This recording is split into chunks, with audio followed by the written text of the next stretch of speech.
Goddess Gal, and welcome. I wanted to talk to you today a little bit about the Goddess You and why it really matters to you.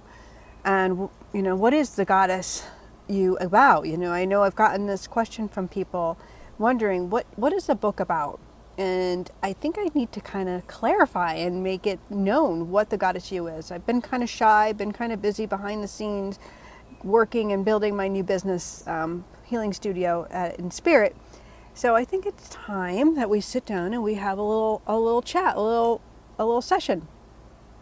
So the Goddess You is not outside of you. It's not someone else. It's not some goddess that lives in the sky. The Goddess You is you. And the inspiration for me for writing the Goddess You book has come from three main things. The three main things are, one, the angelic guidance. I think that's a no-brainer. You get information. I'm a medium, so I channel.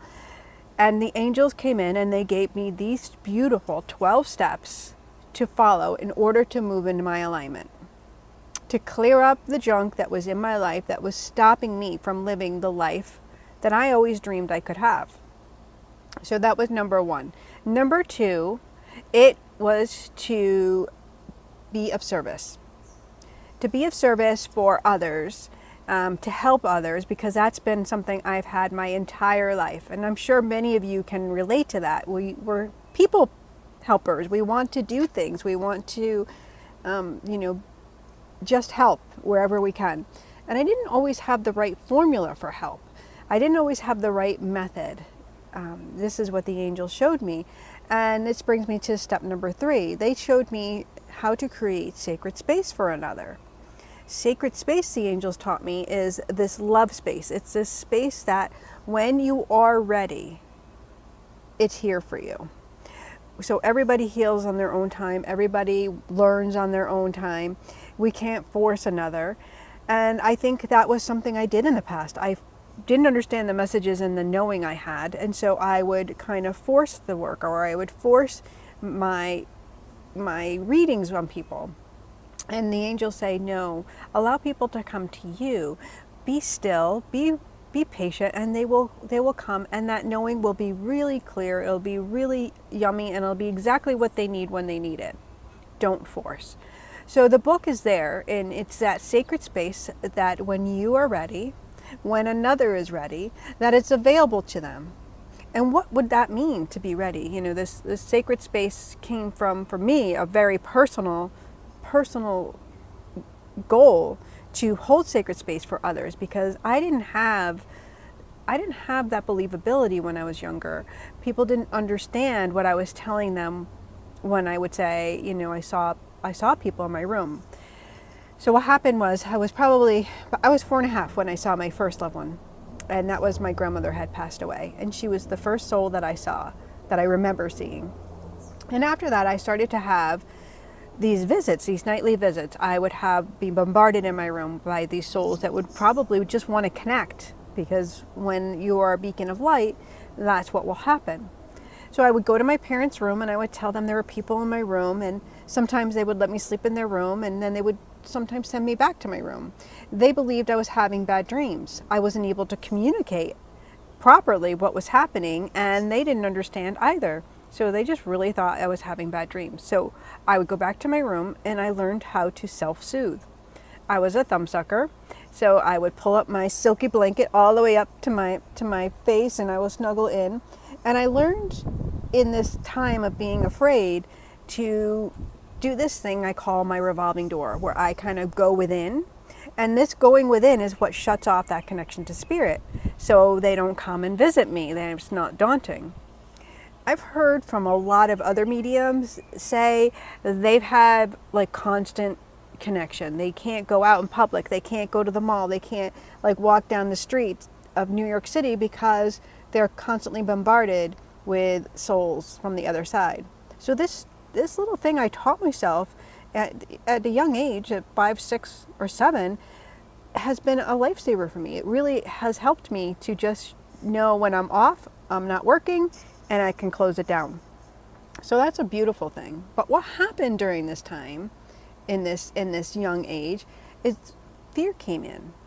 And we all have fear in our life. And the angels help me to recognize who this fear is. And I've actually named him in my book. I call him Shmigo. He's fear and ego combined. And he's a toxic mix of just fearful tones.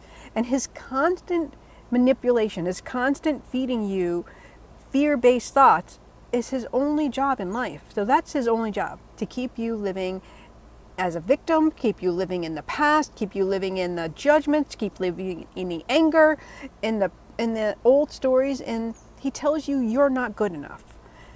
So this fear, he came into my life. He came into my room when I was just a little girl, and he said, your parents don't understand you, Jeannie, so you must be a liar. You must be lying, and there's no people in your room. And so fear also told me then, you must be unlovable, because if you're lying, you're unlovable. So I believed love was taken from me. This isn't a reality, but it was a reality. You know, love wasn't actually taken from me, but I believed it because fear told me that. So I believed I was less than. I believed I wasn't special. I believed I was naughty. And so this continued to grow. It's energetic, right? We talk about energy, and everything, we're all made up of energy. So this fear block began to grow and multiply. And over time, as I grew, fear kept sneaking back in. You know, I'd be in school, maybe I'd get a bad grade, and fear would pop in again, say, you're naughty, you're not good, you're unlovable, you aren't getting good grades, you're not like your siblings. And so I began to think of myself as less than, of unimportant, and it grew and it grew and it grew, to the point that I was no longer visible. I didn't even think I had any special talents or gifts. I thought I was just, I don't even know what I thought. And I fought really hard to try to have people like me. This was a big thing for me. I would force relationships. And I think that's the saddest thing, you know, that we do. We hide. We don't know how to be. So the angels showed me how to clarify, how to clear all this up and recognize fear. So I could tell him, hey, hit the road, Jack. Hit the road, Jack. Love is present. Love lives here. That's the truth.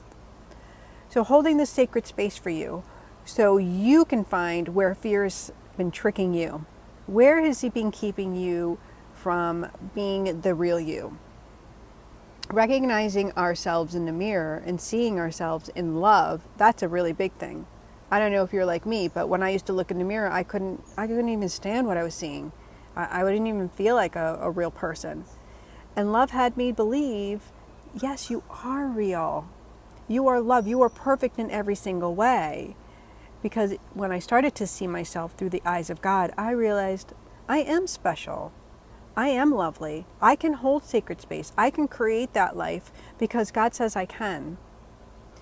So there we are. You know, we're here in this beautiful book. We're into the Goddess You and the steps and the pathways and the basic ones. The first 3 principles in the book are quieting the mind, self-love, and changing your reactions. These are the first 3 main things to moving in your own alignment. Alignment to your highest self. Alignment is enlightenment. We can call alignment anything you want, but that is the connection to your goddess soul self. That is who you are, your unique, beautiful self. So 2 things I've learned from doing the work, right? Having group readings, sitting with people for private readings, and just really loving this passion of being able to connect people to their loved ones and to the angels, and all on that higher vibration. I've learned 2 universal truths. The first truth is that we all want to be loved. That's hands down. We all want to be loved. But when we aren't loved ourselves, when we don't see ourselves from love, then we aren't going to get love. That is the truth. Number 2, the soul is infinite. That's a huge one. The soul is infinite. So what that means for you is that your soul is not only here, but your soul is with the divine. So your soul is infinite. It continues on. Your loved ones who have crossed over, their souls are infinite, and you can connect to them anytime that you want. They are with you. They want to help guide you. So during these sessions, I've had these many readings over and over, hundreds and hundreds of readings. I've found these stories of people who would hold on to the sadness from their childhood, the anger from someone hurting them in life, whether it be a parent who was physically abusive or mentally abusive, emotionally abusive. I've had sexual trauma. I've had betrayals and spouses come through who have cheated and really treated their mate completely awful.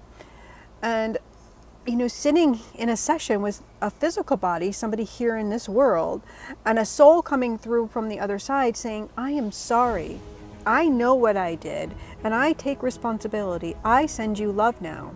I didn't know love, and I didn't recognize it, but I want to help you to know it's not your fault. I want to help you to know that you are love and that you can do anything in the name of love.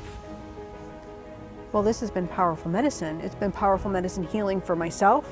It's healing for my clients because I can help them to see the truth that we don't have to hold on to those past stories. We don't have to stay in that darkness of so-and-so hurt me, so I will never get over it. I will never forgive. Where forgiveness sets us free. So time and time again, I have seen this. I witnessed it not only in my own life, but I witnessed it in my client's life. As painful as an event can be, as painful as you can even imagine, we can forgive. We have the choice. We have the choice to choose love. And the Goddess You will help you. The Goddess You will help you to choose love, to choose you, to choose you. That's what it's all about. So by forgiving, you don't choose another, you choose you. How incredible is that?